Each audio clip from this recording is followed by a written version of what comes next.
Hello friends, कैसे हैं आप सभी लोग। तो देखिए, आज हम आप सभी लोगों के लिए सीटेट 2023 के लिए एनसीईआरटी बेस्ड पर्यावरण अध्ययन के इम्पॉर्टेंट क्वेश्चन को लेकर के आए हैं। ठीक है, तो देखिए फ्रेंड्स, अभी तक जिन लोगों ने हमारे चैनल को लाइक एवं सब्सक्राइब नहीं किया है वे लोग कर दीजिए। हमारा चैनल है @लर्न विद अल्पना। तो आइए फ्रेंड्स, हम सबसे पहला क्वेश्चन देखते हैं कि हमारा क्या है। ठीक है, तो पहला क्वेश्चन देखिए हमारा फ्रेंड्स है कि किसी पर्यटक ने नीचे दिए अनुसार वर्णन किया है।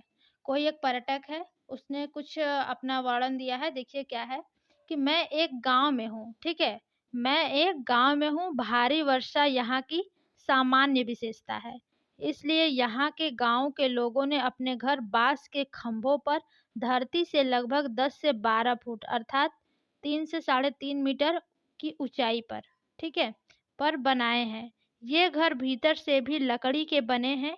इन घरों की छतें ढालू हैं। यह गांव निम्नलिखित में से कहाँ होना चाहिए? आप बताइए फ्रेंड्स। हिमाचल प्रदेश, उत्तराखंड, असम, आंध्र प्रदेश। तो देखिए फ्रेंड्स, ये जो इस प्रकार के घर होती हैं, ठीक है, वो असम में पाए जाते हैं। ओके, तो आपका राइट ऑप्शन क्या हो गया? थर्ड। आइए क्वेश्चन, हमारा अगला क्वेश्चन है, देखिए क्या है। देखिए फ्रेंड्स, हमारा अगला क्वेश्चन है कि दक्षिण भारत का सबसे बड़ा मेला या फिर आदिवासी उत्सव है। कुंभ मेला, समक्का, सरालम्मा जातरा, तीसरा है आपका खर्ची उत्सव, चौथा है आपका गंगा जी मेला। तो देखिए फ्रेंड्स, इसका सबसे करेक्ट ऑप्शन जो हो जाएगा वो है दक्षिण भारत का सबसे बड़ा मेला जो होता है वो समक्का सरालम्मा जातरा। ठीक है, सबसे सटीक आंसर आपका जो है सही यही है। अगला क्वेश्चन देखिए आपका क्या है फ्रेंड्स कि यह एक सामाजिक चिंता का विषय है कि भारत में बहुत से शहरों में मल जल अभी भी, पहला है मशीनों द्वारा साफ किया जाता है, दूसरा है मैला ढोने वालों के द्वारा हाथ से सफाई की जाती है, तीसरा है सबसे अच्छी सुविधा है, चौथा है आपका निजी कंपनियों के स्वामित्व में है। तो देखिए फ्रेंड्स, इसका जो सबसे सही आंसर है वो क्या है? मैला ढोने वालों के द्वारा हाथ से सफाई की जाती है। ठीक है, ये एक सामाजिक चिंता का विषय है। ओके फ्रेंड्स, आइए अगला क्वेश्चन देखते हैं हमारा क्या है। देखिए फ्रेंड्स, हमारा अगला क्वेश्चन है कि पोचमपल्ली नाम है, ये आपको ध्यान देना है, पोचमपल्ली नाम है। अब पहला ऑप्शन है लोक चित्र कला का जो विशेष रंगों से बनाई जाती है, दूसरा है साड़ियों का जिन पारंपरिक रंगाई के ज्यामितीय नमूने होते हैं, तीसरा है आपका बकरियों के किस्म का जिसका महीन ऊन साल बनाने के काम आता है, चौथा आपका प्राचीन भारतीय मंदिरों की श्रेणी का। तो देखिए फ्रेंड्स, जो आपके पोचमपल्ली नाम है वो इसका option number 2 is the right हो जाएगा, साड़ियों का जिन पर पारंपरिक रंगाई के ज्यामितीय नमूने होते हैं। ठीक है फ्रेंड्स, ये देखिए तेलंगाना में है आपका पोचमपल्ली शहर। ठीक है, और आपका पांचवा क्वेश्चन देखिए क्या है फ्रेंड्स। देखिए यहाँ पर अगला क्वेश्चन है कि नीचे दिए गए कथनों पर विचार कीजिए। ठीक है, नीचे दिया कुछ कथन दिया गया है, उस पे आपको विचार करना है। तो देखिए सबसे पहला आपका ऑप्शन क्या है इसमें कथन। पहला है लेफ्टिनेंट कमांडर वहीदा प्रिज्म भारतीय नौसेना में डॉक्टर हैं। ये तो बिल्कुल है भाई। ठीक है, बी है आपका वहीदा प्रिज्म एक बहुत छोटे गांव से हैं और उनकी पढ़ाई सरकारी विद्यालय में हुई है। ये भी देखिए आपका बिल्कुल सही है। तो देखिए फ्रेंड्स, ए और बी सही है। आगे आइए हम लोग और ऑप्शन देख लेते हैं क्या है। तीसरा है आपका कि वहीदा प्रिज्म पहली महिला है जिन्होंने एक परेड की कमान संभाली थी। तो देखिए फ्रेंड्स, ये आपका जो ऑप्शन है ये आपका सही है। ठीक है, क्योंकि वहीदा प्रिज्म वो पहली महिला है जिन्होंने परेड की कमान को संभाली थी। और चौथा है आपका कि वहीदा प्रिज्म मेडिकल ऑफिसर हैं और रोगियों को दवा देती हैं। ये आपका गलत है। ठीक है, तो कौन सा ऑप्शन सही हो गया? ए बी सी कौन से में है? थर्ड ऑप्शन में। तो आपका राइट ऑप्शन क्या हो गया? सी, यानी कि थर्ड। अगला क्वेश्चन है देखिए, वाराणसी की कढ़ाई की अद्वितीय कला है। वाराणसी की कढ़ाई की अद्वितीय कला है। पहला है जरदोजी, दूसरा है तोड़ा, तीसरा है आपका फुलकारी, चौथा है आपका कांथा। ठीक है, तो देखिए फ्रेंड्स, इसका जो आपका करेक्ट ऑप्शन हो जाएगा ये क्या है? वाराणसी की कढ़ाई का अद्वितीय कला जरदोजी है। ठीक है, ओके फ्रेंड्स, आइए अगला क्वेश्चन देखते हैं हमारा क्या है। देखिए फ्रेंड्स, हमारा अगला क्वेश्चन है कि निम्नलिखित में से कौन सा अंतरिक्ष में यात्रा के लिए प्रयोग करेंगे। पहला है आपका सैटेलाइट या उपग्रह, रॉकेट, वायुयान, उल्का पिंड। तो देखिए फ्रेंड्स, इसका जो सबसे करेक्ट ऑप्शन हो जाएगा कि आप अंतरिक्ष में यात्रा के लिए प्रयोग करेंगे, तो वो आप किसका करेंगे, रॉकेट का। ठीक है। आइए देखिए अगला क्वेश्चन क्या है फ्रेंड्स की, लोग गांव से शहरों और कस्बों की ओर स्थानांतरित होते हैं। ठीक है। लोग गांव से शहरों और कस्बों तक स्थानांतरित होते हैं। पहला होता है बेहतर स्वच्छता तथा खुली जगह के लिए। ठीक है। और आपका दूसरा है बेहतर गुणवत्ता की वायु तथा स्वास्थ्य सुविधाओं के लिए।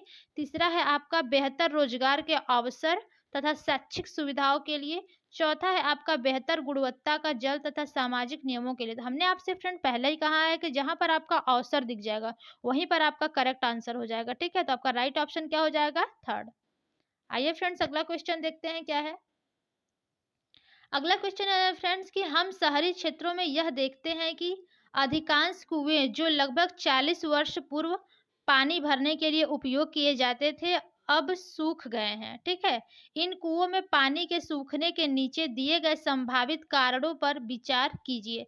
पहला है आपका देखिए फ्रेंड्स कि कोई भी कुओं का उपयोग नहीं करना चाहता क्योंकि सभी घरों में टोटियां लगी हैं। ये भी आपकी सही बात है। दूसरा है आपका लोग विद्युत मोटर द्वारा भौम जल खींचना पसंद करते हैं। ये भी सही बात है। तीसरा है आपका पेड़ों, कुओं और आसपास की जमीन को अब सीमेंट या फिर कोल तार द्वारा ढककर वातावरण को साफ बना दिया गया। ये भी आपका करेक्ट है। आइए अगला ऑप्शन देख लीजिए क्या है आपका फ्रेंड्स। चौथा है आपका जिन झीलों तालाबों में वर्षा का पानी इकट्ठा होता था अब वहां नहीं है, उन स्थानों पर ऊंचे भवन देखे जा सकते हैं। उत्तर सही है आपका ए, बी और सी, बी, सी और डी, ए, सी और डी, ए, बी और डी। तो देखिए फ्रेंड्स, इसका जो राइट ऑप्शन हो जाएगा वो आपका क्या है, बी, सी और डी। ठीक है, बी, सी और डी। तो देखिए ए ऑप्शन में क्या था आपका, ए ऑप्शन में देखिए कोई भी कुओं का उपयोग करना नहीं चाहता है क्योंकि सभी घरों में टोटियां लगी हैं। ये तो सही बात है, लेकिन ऐसा नहीं है। ठीक है, ज्यादातर जैसे सबसे इम्पोर्टेंट आपका तीन ही ऑप्शन दिया है, तो जो सबसे सर्वाधिक महत्वपूर्ण है बी, सी और डी है। ठीक है। आइए फ्रेंड्स अगला क्वेश्चन देखते हैं आपका क्या है। देखिए फ्रेंड्स, हमारा अगला क्वेश्चन है कि योग दिवस के समारोह के उपलक्ष्य में। ठीक है, योग दिवस, देखिए फ्रेंड्स आपका योग दिवस जो है वो 21 जून को मनाया जाता है। उसी समारोह के उपलक्ष्य में एक ईवीएस का अध्यापक निश्चय करता है कि वह 5वीं कक्षा के छात्रों को विश्व की योग राजधानी, ठीक है, विश्व की योग राजधानी के भ्रमण पर ले जाएगा, जिसका नाम है रानीखेत, ऊटी, ऋषिकेश, गैंगटॉक। तो देखिए फ्रेंड्स, जो आपकी विश्व की योग राजधानी है वो आपका कहाँ पर है, ऋषिकेश में। ठीक है। देखिए विश्व की सॉरी योग की विश्व राजधानी के रूप में ऋषिकेश को जाना जाता है। ठीक है, यह उत्तराखंड में पवित्र गंगा नदी के तट पर स्थित है। ठीक है, इसे हिमालय का प्रवेश द्वार भी कहा जाता है, किसको, ऋषिकेश को। ओके फ्रेंड्स, आइए अगला क्वेश्चन देखते हैं हमारा क्या है। देखिए फ्रेंड्स, हमारा अगला क्वेश्चन है कि घर में बच्चों से धीरे धीरे खाने के लिए एवं अच्छी तरह चबाने के लिए कहा जाता है।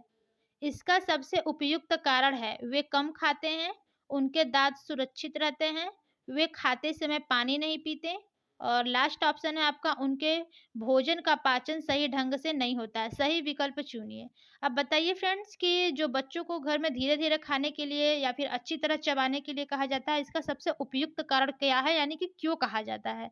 तो देखिए फ्रेंड्स, इसका सबसे सही आंसर आपका क्या हो जाएगा कि उनके भोजन का पाचन सही ढंग से होता है। केवल डी, ऑप्शन आपका 4 इज द राइट।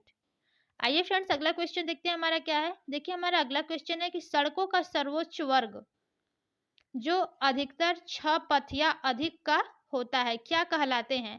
पहला ऑप्शन है आपका राष्ट्रीय राजमार्ग, दूसरा है वायु मार्ग, तीसरा है आपका एक्सप्रेसवे और चौथा है आपका जल मार्ग।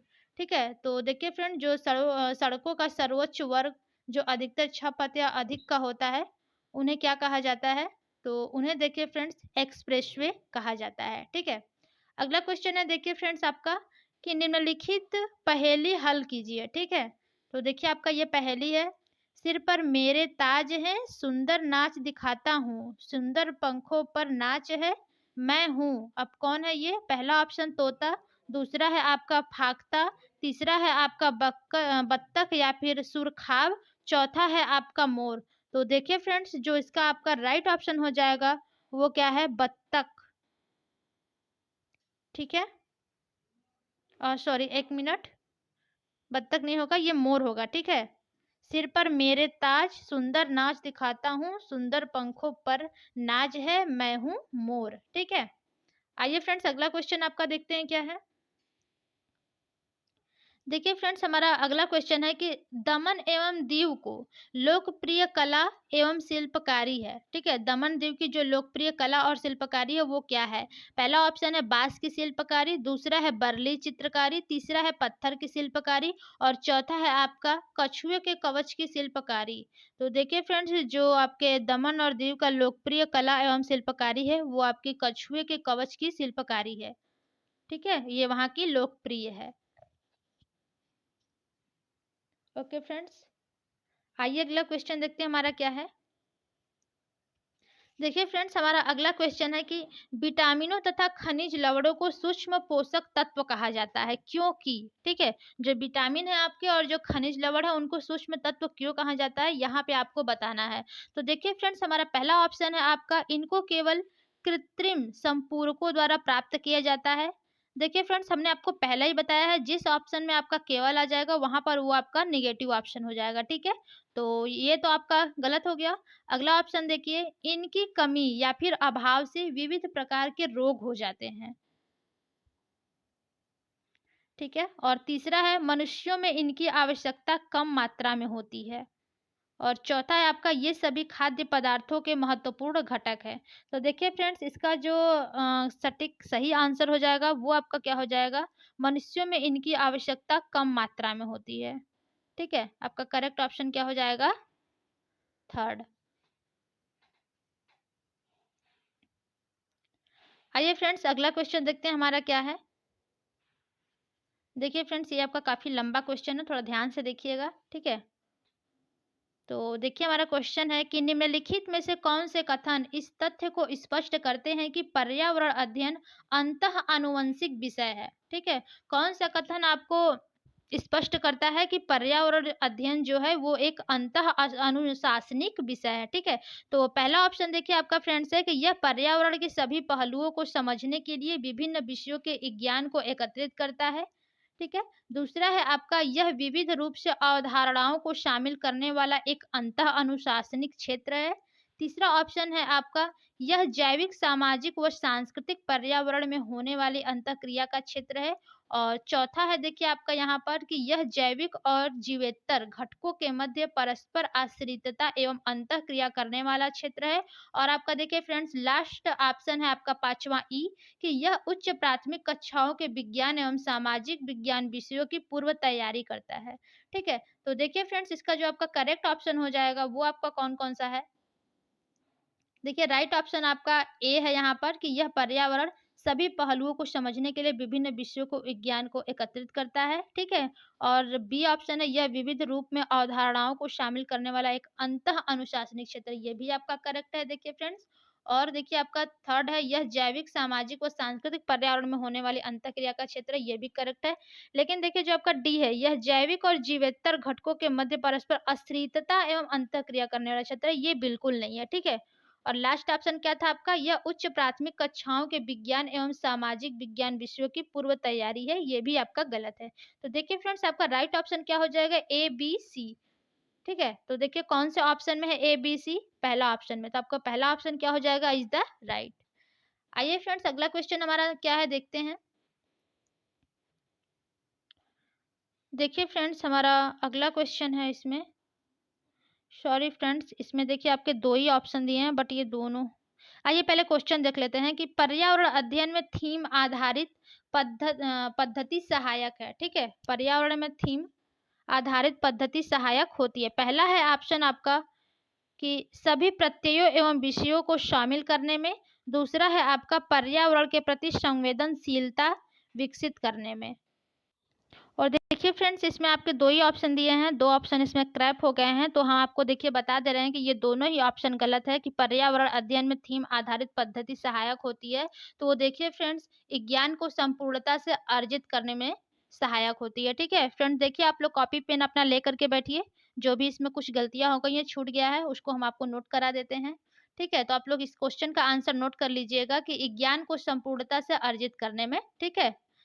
पर्यावरण अध्ययन में जो थीम आधारित पद्धति होती है वो सहायक होती है। तो आइए फ्रेंड्स, हम आपको अगला क्वेश्चन की ओर लेकर के चलते हैं। तो देखिए हमारा अगला क्वेश्चन क्या है कि निम्नलिखित में से कौन से कथन सतत एवं समग्र मूल्यांकन की प्रकृति को स्पष्ट करते हैं?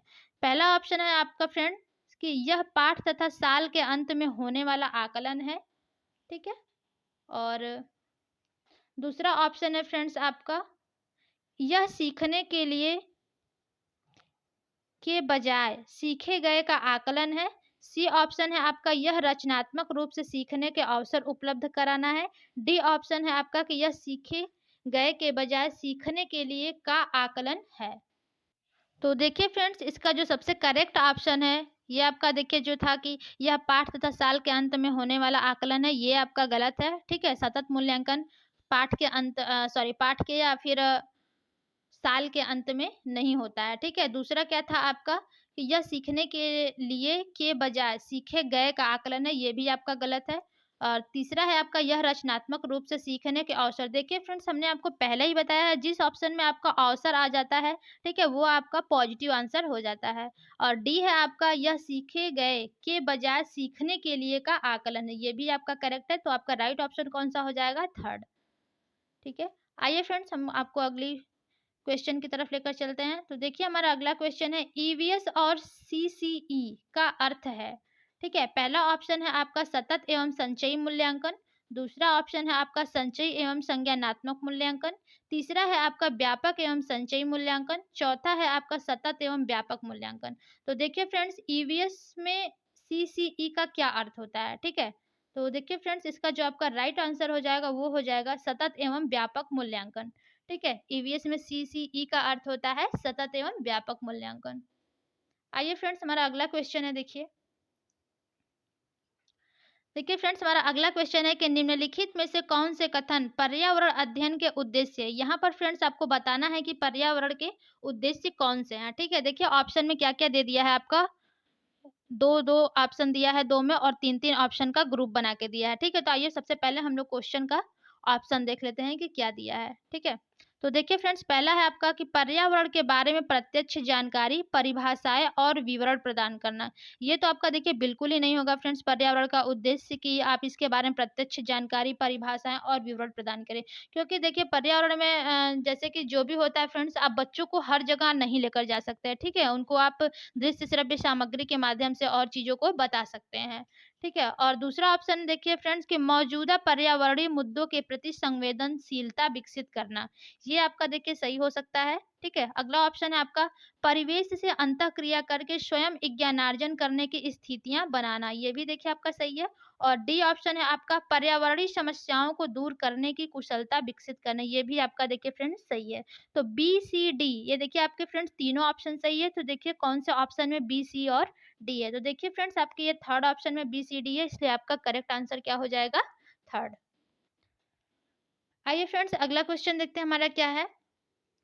देखिए हमारा अगला क्वेश्चन है कि पर्यावरण अध्ययन में संप्रत्यय के रूप में पर्यावरण सम्मिलित करता है, ठीक है? पर्यावरण अध्ययन में संप्रत्यय के रूप में पर्यावरण सम्मिलित करता है। पहला ऑप्शन देखिए आपका है भौतिक पर्यावरण और जैविक पर्यावरण, दूसरा है जैविक पर्यावरण, भौतिक पर्यावरण, सामाजिक सांस्कृतिक पर्यावरण, तीसरा है आपका भौतिक पर्यावरण और सामाजिक सांस्कृतिक पर्यावरण, चौथा है आपका जैविक पर्यावरण, जीवन प्रक्रम और तंत्र, सामाजिक सांस्कृतिक पर्यावरण। तो देखिए फ्रेंड, जो पर्यावरण अध्ययन में संप्रत्यय के रूप में पर्यावरण सम्मिलित करता है, उसका करेक्ट ऑप्शन आपका है जैविक पर्यावरण, भौतिक पर्यावरण और सामाजिक सांस्कृतिक पर्यावरण।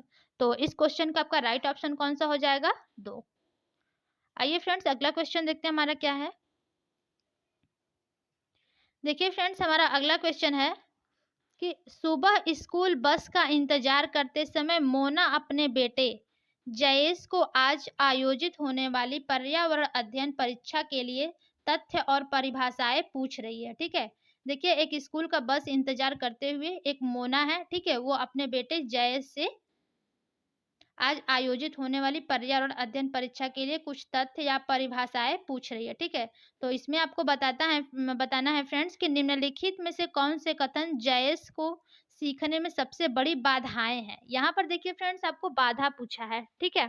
तो पहला ऑप्शन देखिए आपका क्या हो जाएगा कि ऐसा करके मोना जयेश की सहायता कर रही है क्योंकि दोहराने से जयेश तथ्यों और परिभाषाओं को अच्छी तरह याद करेगा। देखिए फ्रेंड्स यहाँ पर आपका याद करने से आया है, ठीक है?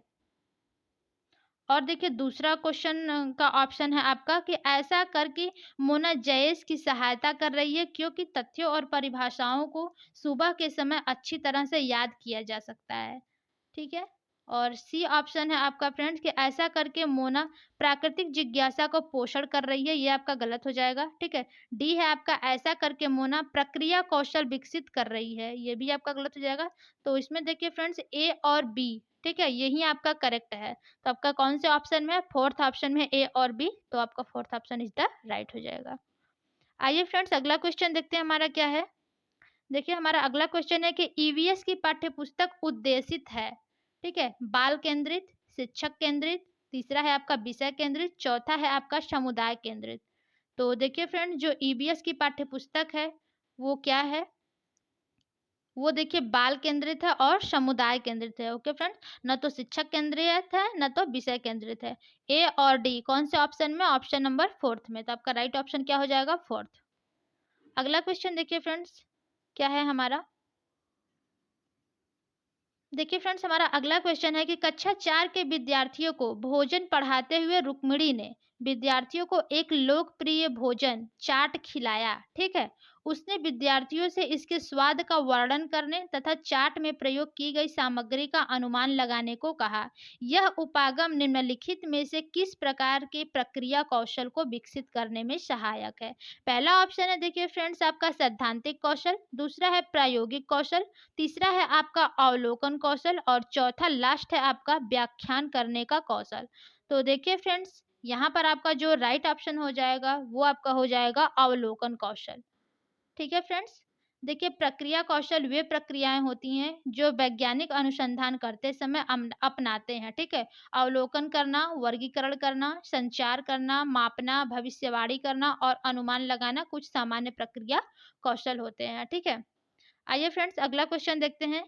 देखिए अगला क्वेश्चन है हमारा कि जब विद्यार्थी विषय क्या तैरता है, क्या डूब जाता है में दिए गए क्रियाकलाप को संचालित करते हैं तब उनमें जिन कौशलों का विकास होता है वे हैं, यानी कि जो हमारा विद्यार्थी है वो विषय में क्या तैरता है, क्या डूब जाता है, ठीक है? उसमें दिया गया कुछ क्रियाकलाप है उसको संचालित करते हैं तब उसमें जिन कौशलों का विकास होता है वो कौन से होते हैं? पहला ऑप्शन में आपके दिया गया है प्रेक्षण, खोज, चर्चा करना, दूसरा है साक्षात्कार, प्रश्न करना, सहयोग, तीसरा है फ्रेंड आपका कि प्रेक्षण, अभिलेखन, विश्लेषण और चौथा है आपका व्याख्यान करना, चर्चा करना, न्याय एवं समानता से संबंध। तो देखिए फ्रेंड्स इसका जो आपका करेक्ट ऑप्शन हो जाएगा वो आपका क्या हो जाएगा? वो आपका हो जाएगा प्रेक्षण, अभिलेखन और विश्लेषण। ओके फ्रेंड्स, देखिए ये जो गतिविधि होती है वो बच्चे को कारण और प्रभाव, ठीक है? अवलोकन, तुलना, तर्क, डेटा एकत्रण, प्रयोग और मूल्यांकन जैसी वैज्ञानिक सोच को बढ़ावा देने में सक्षम बनाती है। ठीक है? आइए फ्रेंड्स हमारा अगला क्वेश्चन है। देखिए हमारा अगला क्वेश्चन है राधा एक ईवीएस की अध्यापिका है। ओके फ्रेंड्स, जो एक राधा है देखिए ये ईवीएस की आपकी टीचर हैं, अध्यापिका हैं, ठीक है? तो उनका देखिए आगे क्या कहना है कि दिवाली पर अपने घर पूड़ी बना रही थी। उसकी बेटी गीता को यह आश्चर्य हुआ कि पूड़ी तलने पर फूली क्यों? राधा को एक शिक्षक होने के नाते क्या करना चाहिए? देखिए जो राधा है वो दिवाली के त्योहार पर अपने घर पे पूड़ी बना रही हैं, ठीक है? तो उनकी जो बेटी है वो कहती हैं कि ये पूरी फूली क्यों? अब देखिए फ्रेंड्स यहाँ पे जो राधा है वो एक शिक्षक है, तो वो शिक्षक होने के नाते उन्हें क्या करना चाहिए? अब पहला ऑप्शन देखिए उसमें क्या है कि उससे कहें कि पानी के अणु भाप में बदल जाते हैं और इस तरह से बनी भाप के कारण पूरी फूल जाती है। और दूसरा ऑप्शन है कि उससे इस तरह की अन्य फूलने वाली खाने की वस्तुओं जैसे चपाती के बारे में सोचने को कहें और इसका कारण खोजने को कहें। ठीक है? और देखिए फ्रेंड्स, आपका अगला क्वेश्चन है कि उससे इसका कारण सोचने और यह समझने को कहें कि तेल में तलने पर पूरी क्यों फूल जाती है। और लास्ट आपका ऑप्शन है उसे यह दिखाएं कि चावल पकने के दौरान चावल के बर्तन को ढकने वाली थाली में फिर ऊपर उठती है और उससे उसके ऊपर उठने का कारण पूछे। तो देखिए फ्रेंड्स, इसका जो सबसे सही आपका ऑप्शन है, वो देखिए पहला तो उससे कहे कि पानी के अणु। देखिए उसकी बेटी बहुत काफ़ी छोटी है, तो वो पानी के अणुओं के बारे में ये तो समझ नहीं सकती है, ठीक है? दूसरा ऑप्शन है कि उससे इस तरह के अन्य फूलने वाली चीज़ें, जैसे चपाती हो गया, ठीक है? घर में रोटी बनता है, तो वो अक्सर देखती होगी, तो उससे ये कहें कि वो इसका कारण खोजें, ठीक है? खोजना देखिए, अन्वेषण करना ये बच्चों के लिए सबसे इम्पोर्टेंट होता है। ओके फ्रेंड्स, और आपका देखिए थर्ड ऑप्शन क्या था कि उससे इसका कारण सोचने और ये समझने को कहें कि तेल में तलने पर पूरी क्यों फूल जाती है। देखिए बच्चों को तो खुद ही नहीं पता है, तो वो कैसे समझ पाएंगे, कैसे सोच पाएंगे कि पूरी कैसे फूल गई। ठीक है? और डी ऑप्शन है आपका कि उसे यह दिखाए कि चावल पकने के दौरान चावल के बर्तन को ढकने वाली थाली भी ऊपर उठती है और उससे उसके ऊपर उठने का कारण पूछा, ठीक है? तो देखिए फ्रेंड्स, यहाँ पे सबसे करेक्ट ऑप्शन क्या हो जाएगा, बी और डी। तो देखिए फ्रेंड्स, आपके ऑप्शन 4 में बी और डी है, तो इसलिए आपका राइट ऑप्शन कौन-सा हो जाएगा, 4th। आइए फ्रेंड्स, अगला क्वेश्चन देखते हैं। देखिए फ्रेंड्स, हमारे लास्ट के 3 क्वेश्चन्स और बचे हैं, फटाफट से हम लोग इसको कंप्लीट कर लेते हैं। तो देखिए फ्रेंड्स, हमारा अगला क्वेश्चन है कि कक्षा 4 के पाठ बदलते समय, ठीक है फ्रेंड्स? देखिए कक्षा 4 के एनसीईआरटी के ईवीएस के बुक में आपका दिया गया है, बदलते समय में विद्यार्थियों से यह अपेक्षा की जाती है कि वे अपने दादा-दादी से संवाद करें और उनसे उनके बाल्यकाल के विषय में जानें। यह उपागम निर्भर करता है। पहला ऑप्शन है इतिहास पर, पुरातत्व पर, लिखित अभिलेखों पर, मौखिक इतिहास पर। तो देखिए फ्रेंड्स, ये जो आपका बदलते मौसम में जो विद्यार्थी हैं, उनसे अपेक्षा की जाती है कि वो अपने दादा-दादी से संवाद करें, ठीक है? उनके बाल्यकाल के जीवन में। तो देखिए फ्रेंड्स, इसका जो करेक्ट ऑप्शन हो जाएगा, वो मौखिक इतिहास पर निर्भर उपागम हो जाएगा, ठीक है? क्योंकि देखिए जो भी दादा-दादी हैं, उन्होंने ना तो अपने बारे में, अपने बचपन के बारे में लिख कर के रखा है, ठीक है? ना तो उनके लिखित अभिलेख हैं, ना उनका इतिहास है कोई। तो वो केवल मौखिक इतिहास, केवल मुँह से अपने बता सकते हैं कि हाँ, हमारे बाल्यकाल में ये हुआ था, आप लोगों के समय में ये हुआ था, ठीक है? बस वो मौखिक ही इतिहास पर उपागम निर्भर करता है। आइए फ्रेंड्स, अगला क्वेश्चन देखते हैं हमारा क्या है? देखिए फ्रेंड्स, हमारा अगला क्वेश्चन है कि कैंप में शाम के दौरान नाइमा, ठीक है? नाइमा अपने विद्यार्थी से उनके कमरे साफ करने के लिए झाड़ू लगाने को कहती है। मणि कहता है, मेरी दादी कहती है अगर हम सूर्यास्त के बाद झाड़ू लगाएं तो हम गरीब हो जाएंगे। नाइमा को क्या करना चाहिए? ठीक है, नाइमा देखिए टीचर हैं, ठीक है? वो अपने विद्यार्थियों से उनके कमरे की सफाई करने के लिए कहती हैं, लेकिन जो उनके विद्यार्थी हैं, उन्होंने कहा है कि जो हमारी दाइमा है, वो कहती हैं कि सूर्यास्त के बाद झाड़ू नहीं लगाना चाहिए, नहीं तो हम गरीब हो जाएंगे। तो यहाँ पर देखिए क्वेश्चन में पूछा गया है फ्रेंड्स कि नाइमा को क्या करना चाहिए। तो देखिए पहला ऑप्शन क्या है कि मणि से कहें कि अगर हम शाम को घर में झाड़ू लगाते हैं तो ऐसा कुछ नहीं होता है, ठीक है? और देखिए अगला क्वेश्चन आपका नीचे है फ्रेंड्स। दूसरा ऑप्शन है आपका कि मणि से कहें कि जहाँ हम रहते हैं उस जगह को साफ रखना चाहिए, इसलिए झाड़ू लगाना चाहिए। और तीसरा है फ्रेंड्स आपका कि मणि से पूछे कि क्या उसने यह देखने के लिए कि अगर सूर्यास्त के बाद झाड़ू लगाया जाए तो क्या होता है, कभी झाड़ू लगाया है? और चौथा है आपका, मणि से कहें कि वह झाड़ू लगाकर इस बात की जांच करे कि ऐसा करके क्या वह गरीब हो जाता है? सबसे करेक्ट ऑप्शन आपका देखिए फ्रेंड्स यही है कि मणि से कहें कि वह झाड़ू लगाकर इस बात की जाँच करे कि क्या ऐसा करने से वह गरीब हो जाता है?